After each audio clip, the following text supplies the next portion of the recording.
Are you somehow comforted by knowing demographics are not this? Demographics are going in the other direction. And so the base, while frothed up and enthusiastic, is by definition shrinking.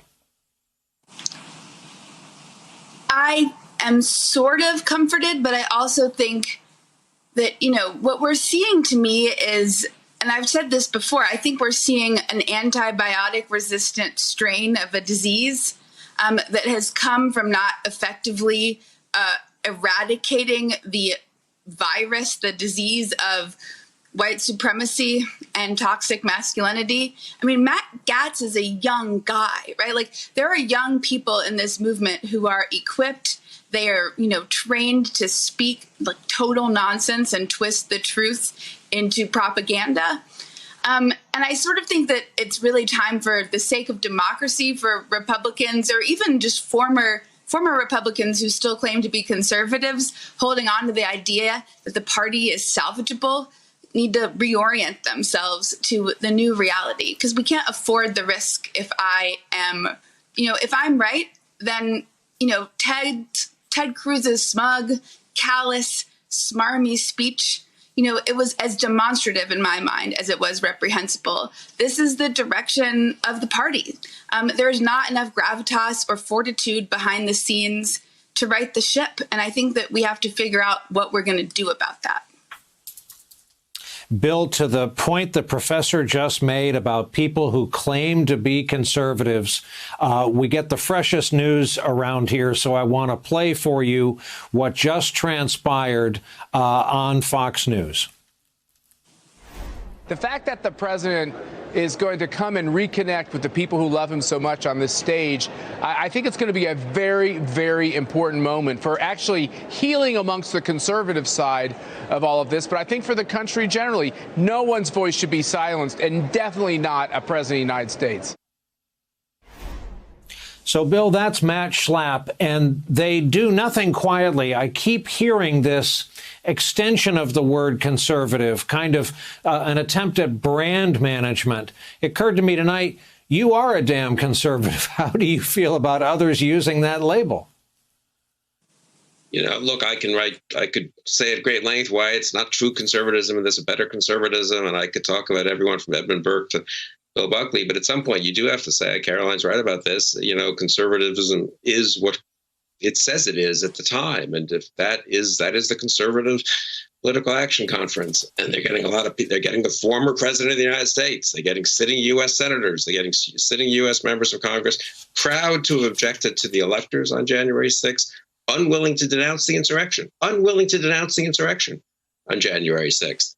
So now, does that mean that you still want to try to weaken them within the Republican Party, defend the decent Republicans? But I don't disagree with Caroline that the fight for the Republican Party in the short term may be over.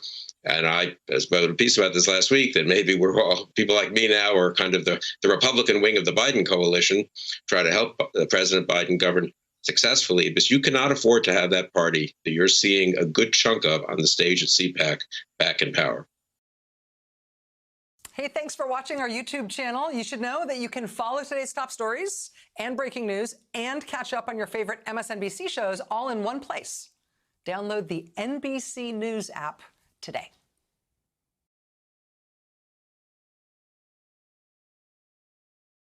It was just a couple of weeks ago that the Republican-controlled Arizona State Senate tried to have the elected leaders of Arizona's biggest county arrested.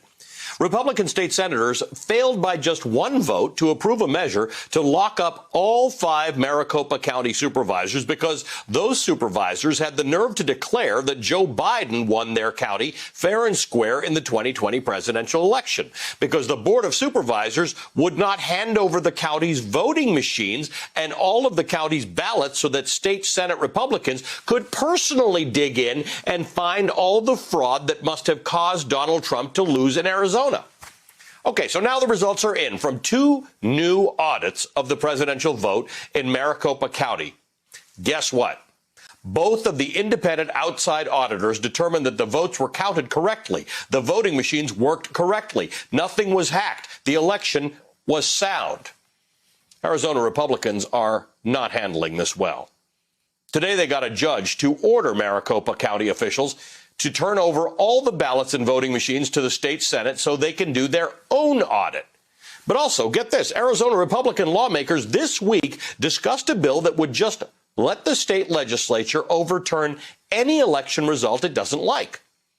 Under this bill, the legislature could just send its own slate of presidential electors to Congress, regardless of which candidate won the popular vote in Arizona. Now, that bill may not survive, but Arizona Republicans are moving forward with a bill that would kick a whole bunch of voters off the early voting rolls and shorten the early voting period and make it a felony for any Arizona official to move any deadlines to make it any easier for people to vote. That's Arizona.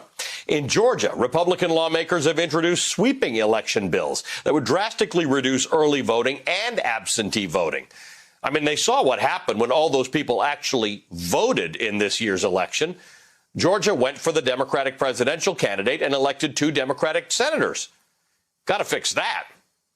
Over in Iowa, the Republican legislature actually passed, and the Republican governor is expected to sign a bill that cuts more than a week off the state's early voting period and closes polling places on Election Day an hour earlier. It also bans the state from sending absentee ballot applications to voters unless they explicitly request one. Iowa very successfully got huge turnout last year by just sending an absentee ballot to every eligible voter. Can't let that happen again. This is what Republicans are working on in state legislatures across the country. This is the plan. Hey, thanks for watching our YouTube channel. You should know that you can follow today's top stories and breaking news and catch up on your favorite MSNBC shows all in one place. Download the NBC News app today.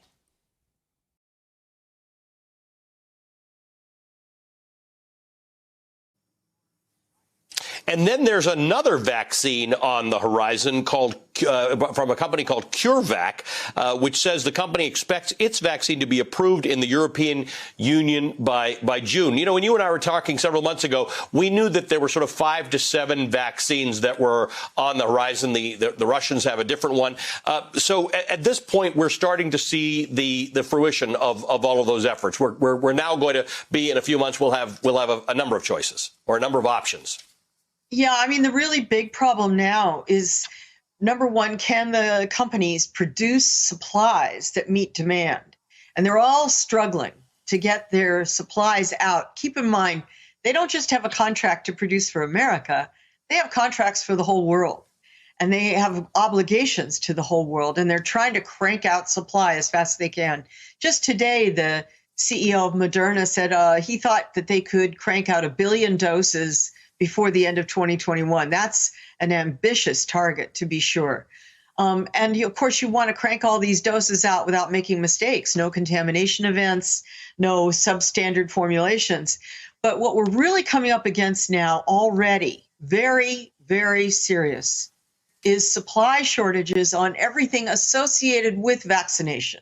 Syringes, those special boxes called Sharpie boxes that you put the used syringe into and pop off the needle safely.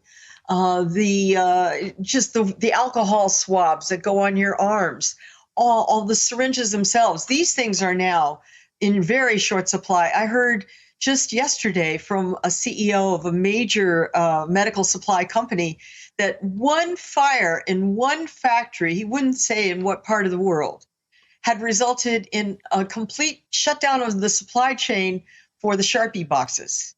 So that shows you how vulnerable this supply chain is and how fragile it is. Hey, thanks for watching our YouTube channel. You should know that you can follow today's top stories and breaking news and catch up on your favorite MSNBC shows all in one place. Download the NBC News app today.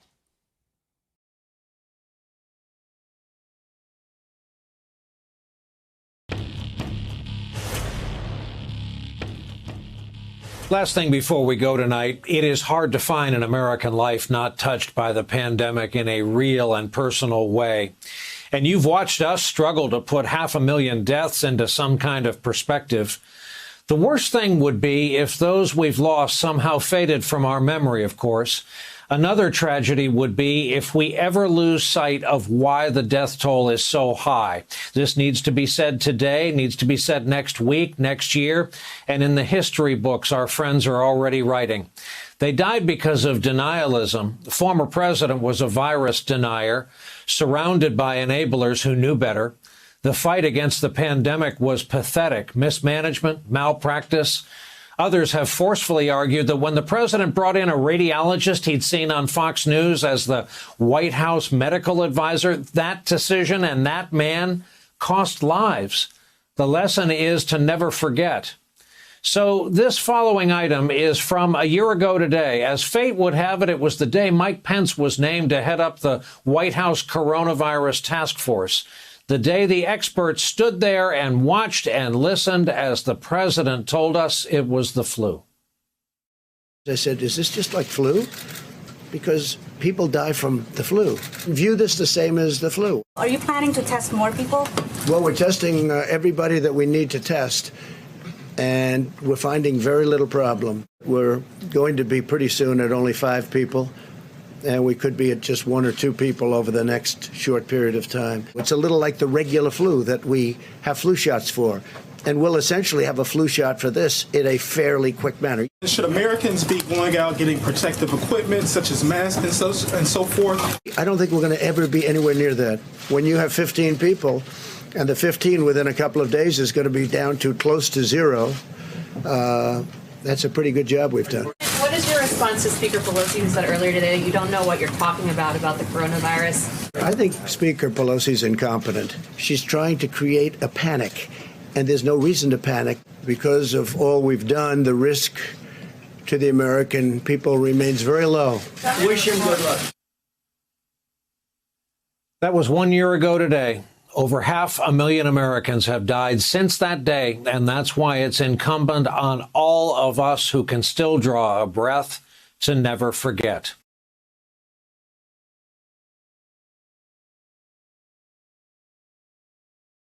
Hey, thanks for watching our YouTube channel. You should know that you can follow today's top stories and breaking news and catch up on your favorite MSNBC shows all in one place. Download the NBC News app today.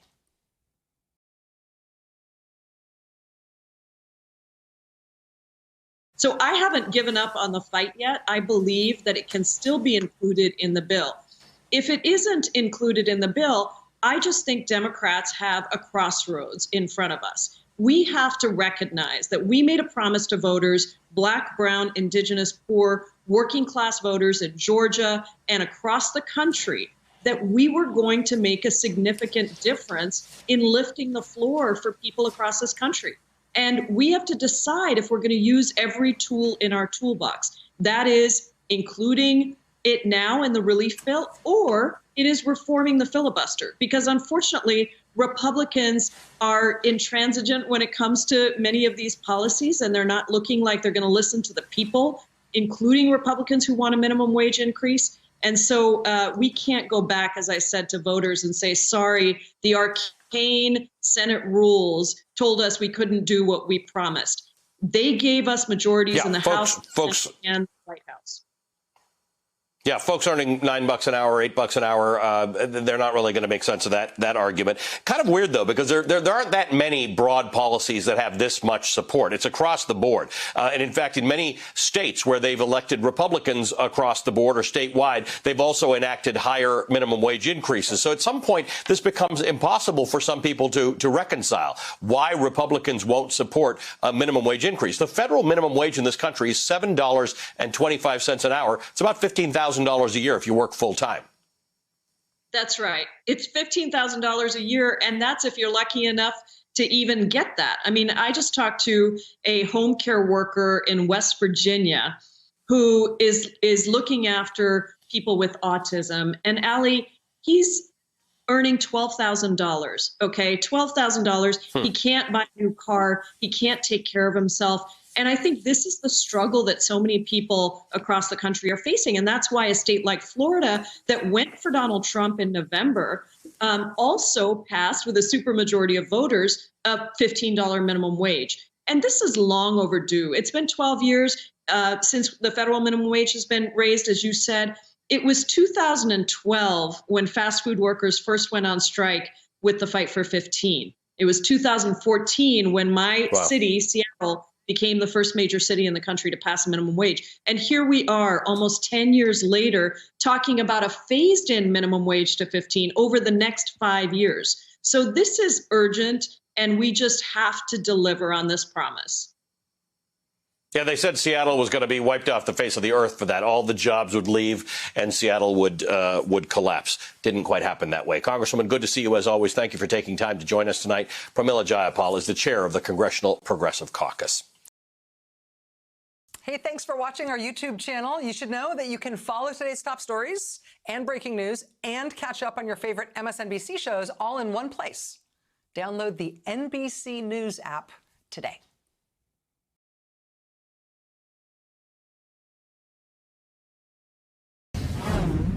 If you've seen the movie Hidden Figures, you know a little bit about Mary Winston Jackson. She was portrayed by Janelle Monáe in the film about a team of black female mathematicians at NASA. In 1951, Jackson joined NACA, NASA's predecessor, as a computer, as they were called back then. These women were mathematicians who ran equations and calculations for aerospace and aeronautical research at the Langley Research Lab. Even though discrimination in the defense industry was a federal offense, Virginia state law still enforced segregation. So Jackson worked in the segregated West Area computing section and was forced to use separate bathroom facilities than her white counterparts.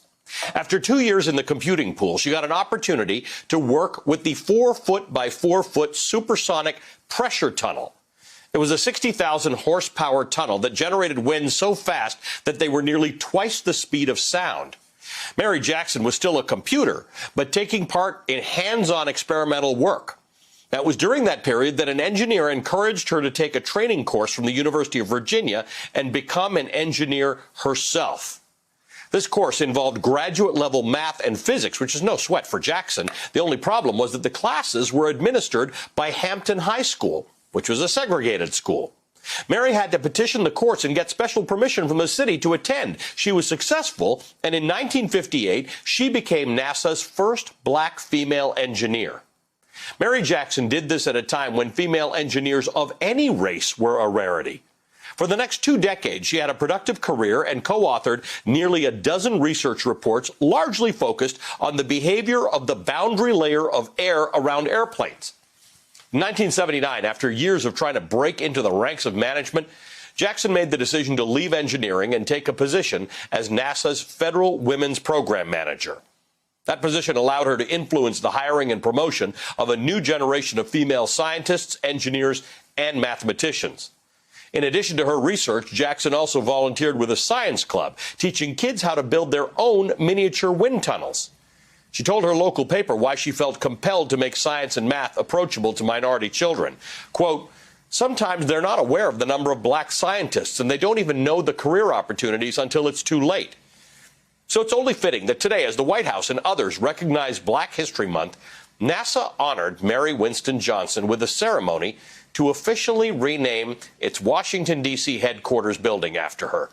A tribute to a woman who not only broke barriers in science, but worked to make it easier for those to enter the spaces that tried to keep her out. How fitting to have to pass by her name on the way in the door. Hey, thanks for watching our YouTube channel. You should know that you can follow today's top stories and breaking news and catch up on your favorite MSNBC shows all in one place. Download the NBC News app today.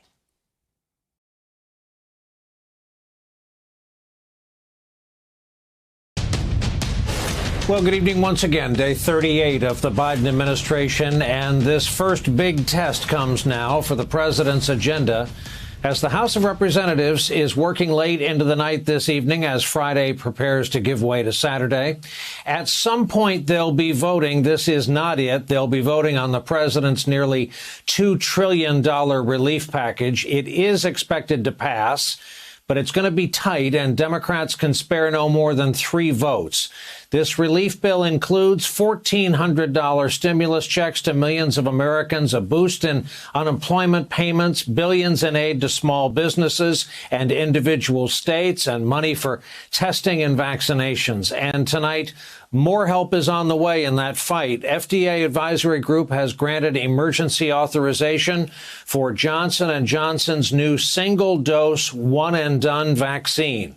That final approval could come as soon as tomorrow. We're going to use every conceivable way to expand manufacturing of the vaccine, the third vaccine, to make even more rapid progress in getting shots in people's arms. Joe Biden and the First Lady spent much of this day in Houston, parts of which remain a disaster area after the winter storm and the resulting catastrophic power grid meltdown. The visit was also a display of bipartisanship that we're not used to. Biden surveyed the damage with House Democrats from the area and with the Republican Governor Greg Abbott and Senator John Cornyn. Ted Cruz, the state's other Republican senator who jetted off to Cancun while his constituents were freezing, was in Florida this time. More on that in a moment. Biden's first trip as president following a natural disaster came just a day after his first military action as president, airstrikes that landed in Syria against sites used by Iranian-backed militia groups in response to rocket attacks on American forces. Mr. President, what message were you sending to Iran with your first military action? You can't act with impunity. Be careful. Some of Biden's fellow Democrats on the Hill are questioning his authority to launch the airstrikes. California Democratic Congressman Ro Khanna, a guest on this broadcast earlier this week, captured their concern with this message, and we quote, "We cannot stand up for congressional authorization before military strikes only when there is a Republican president. The administration should have sought congressional authorization here." White House today took another long-awaited step that could prove risky in attempts to set a new course for diplomacy in the Middle East. The administration released a declassified intelligence report that concluded Saudi Arabia's Crown Prince, MBS, Mohammed bin Salman, likely approved the killing of U.S.-based journalist Jamal Khashoggi in Turkey. His murder sparked worldwide outrage, particularly after the Trump administration's response was seen as an effort to cover for the Saudi prince. There's more on the Biden administration's response later in the hour. This weekend, the spotlight is on the Trump presidency and his political future, such as it is. It's all happening at the Conservative Political Action Conference in Orlando, leading up to Trump's appearance on Sunday. Those hoping to be in Trump's presence before then are making do with a 6-foot-tall golden statue we showed you last night, which is now standing in the lobby of the Hyatt Regency. As we mentioned, Ted Cruz now finds Florida preferable to all those constituent problems back home in Texas. He thrilled the crowd with something of an uncomfortably high volume and overamped lounge act. Orlando is awesome.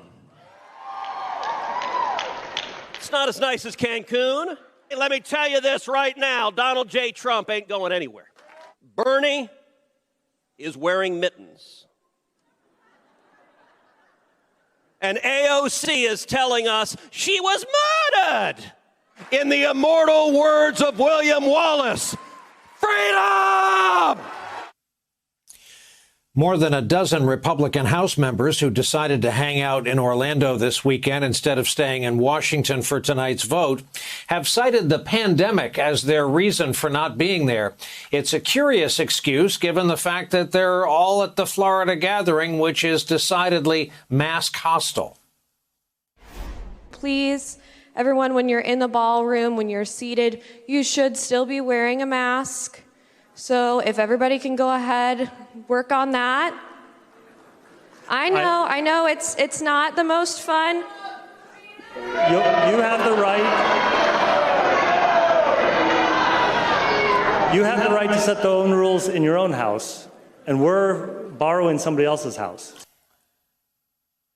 That's about how that went. Just yesterday, the state of Florida reported over 6,000 new cases and about 140 more deaths.